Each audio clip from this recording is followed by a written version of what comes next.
Hey, good evening. It's about 9:20 uh, p.m. Central Mountain Time, August 31st, 2020. And I think it's a little bit, I think, what is it, about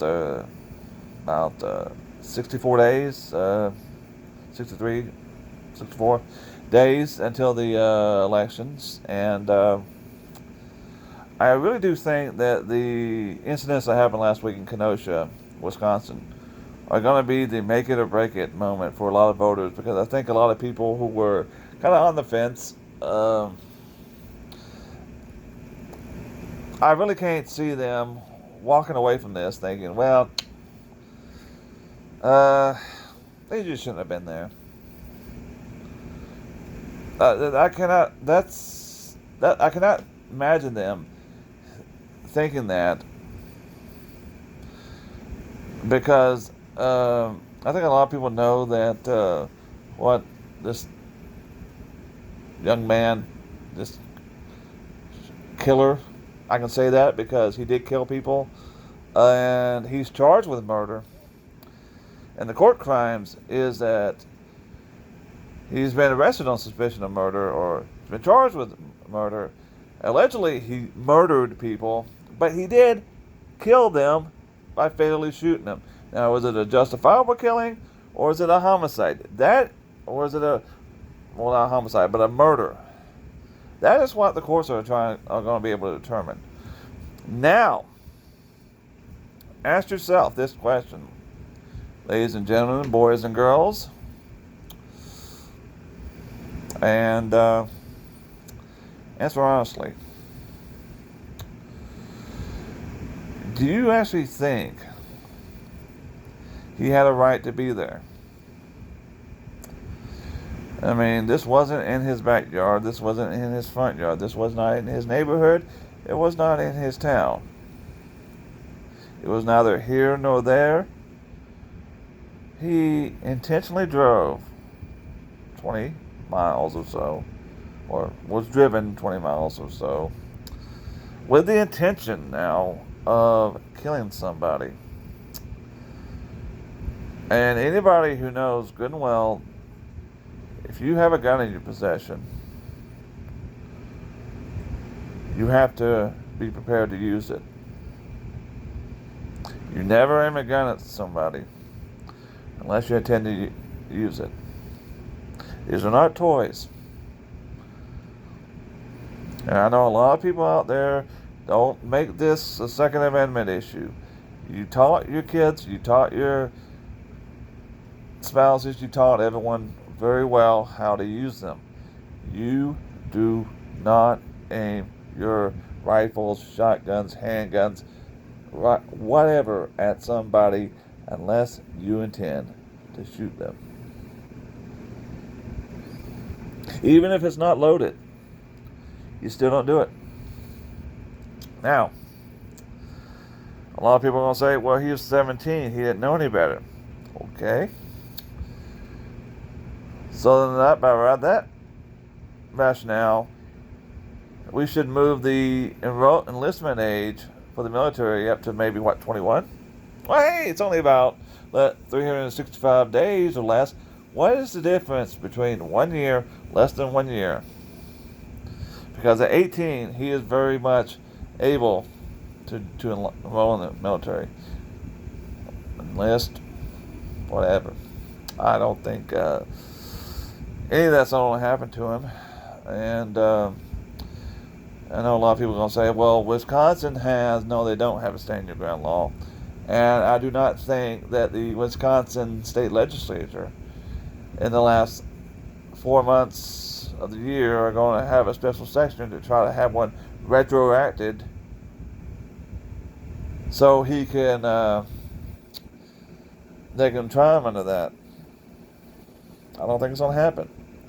Crimes that happen when laws are in place have to be tried by the statutes that were in place before those laws passed.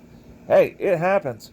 Check every freaking state with every criminal record. You're going to find a loophole where somebody got screwed over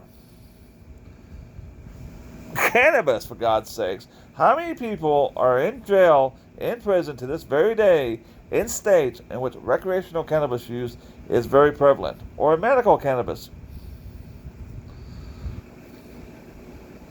I mean, it's legal. Yeah, there's probably still people in jail. Colorado, California. So, but I really do think this is going to be the kind of a case in which I think people are going to be actually saying, well, I can't support this. And if the Republican Party and the president support this, then I can't vote for them. I don't want that happening, because you know what's going to happen? It's not going to end in Kenosha, and it's not going to end in Portland. What's going to happen is somebody, poor unfortunate soul, who's maybe going to work one night, because a lot of people don't work 9 to 5, or they're going to be coming home from working late shift, picking up some overtime, or they're going to be picking up a pizza, or they're going to be bringing home the groceries, or they're going to be driving an Uber or a Lyft.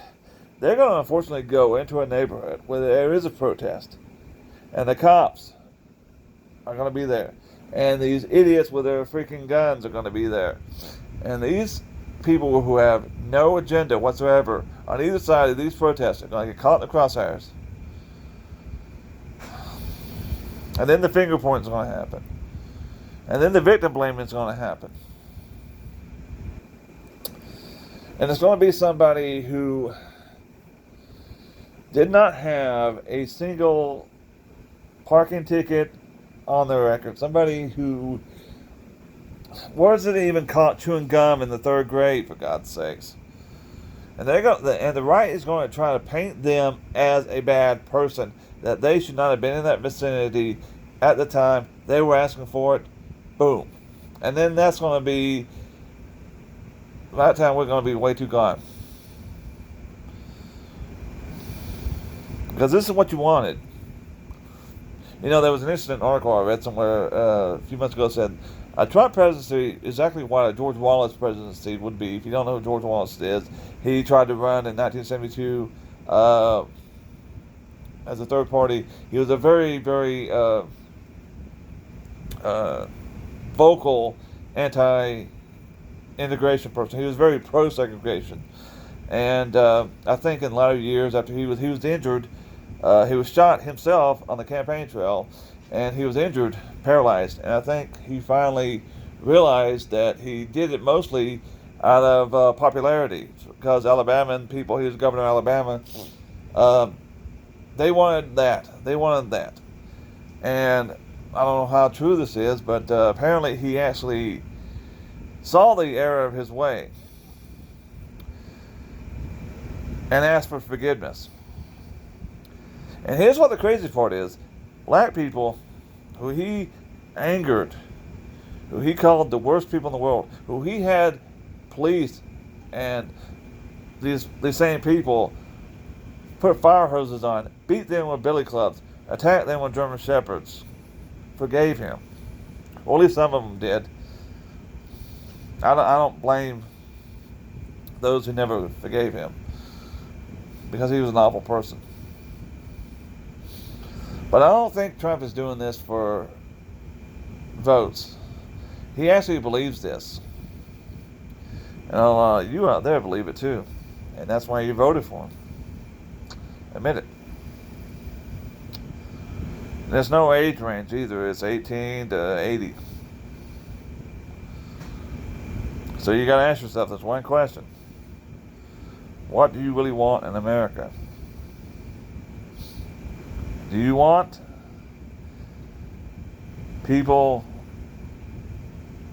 going across state lines, going into other counties, not deputized, and unlawfully killing people? And the president doesn't encourage it, but he doesn't condone it. Or, doesn't condemn it. He doesn't condone it, but he doesn't condemn it. That's what I'm trying to say. But anyway, what do you want? I know what I want. What do you want?